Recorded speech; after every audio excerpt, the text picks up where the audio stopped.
In the summer of 2013, I left everything I had and everyone I knew behind to move to Southampton, for who I thought was the boy I was going to spend the rest of my life with.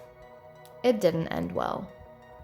When I lost my relationship after just 3 weeks of being there, I had nothing. The first thing I received was friendship, and the nickname Deputy was given to me by one of my friends. Deputy is who I became, and who I lost when I moved back home. So I started my journey last summer to find her again. When I signed up for the marathon, I was so sure that I would feel like her again that I put Deputy on my bib, and as you know, started using the name again on my YouTube channel. But on race day, it didn't feel right.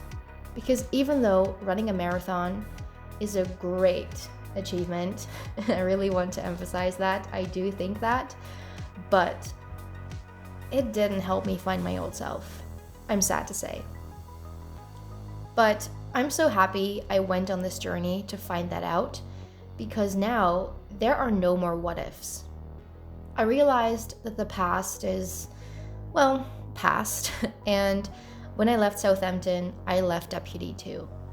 And I truly believe now there's no way of getting her back unless I do the exact same life-changing thing where I leave everything behind and start over, and that is just not something I'm willing to do. When I was running the marathon, I ran behind a guy wearing a shirt that said, "Living, dying, remembering." And even though we're not talking about actual death here, thank God, it did hit me that I truly felt alive in Southampton for the first time in my life, because I was very boring before. And I died a little inside when I moved back home and lost the life I created for myself. And now all there's left to do is to remember. And I've accepted that. So what is next for me? Well, certainly not trying to become an older version of myself. Instead, I want to go back to the drawing board and focus on creating my future self. And guess what? After running a marathon, which is something I never thought I could do, I pretty much believe I can do anything. So all options are open.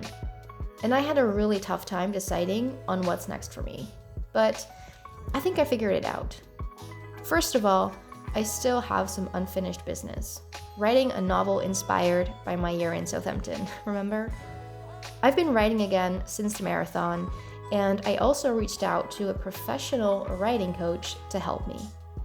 Writing my past to write my future. Who would have thought? Next, I want to focus on my health. And yes, running is a big part of that. But so is lifting weights and yoga.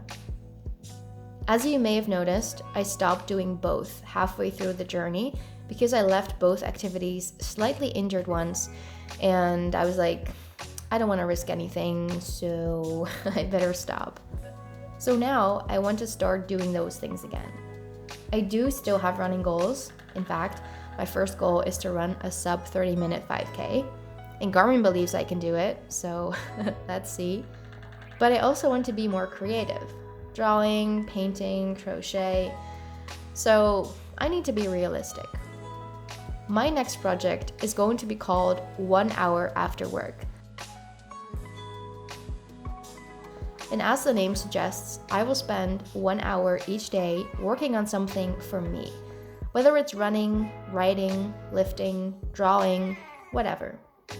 I'll have small monthly goals I'll work towards in a few areas, but I pretty much allow myself time to find out what it is I want to do that day. Usually, I spend this time watching Netflix or playing video games, so any progress I make will be an improvement, really.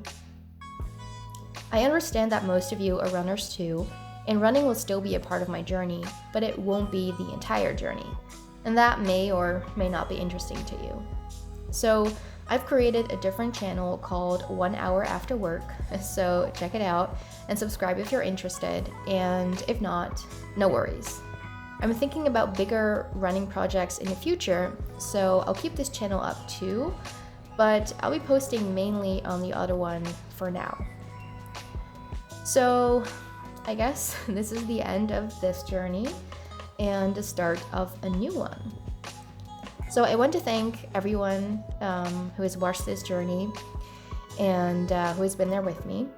I do hope to see you there on the next channel to start the next journey. And if not, then it was a pleasure to have you here.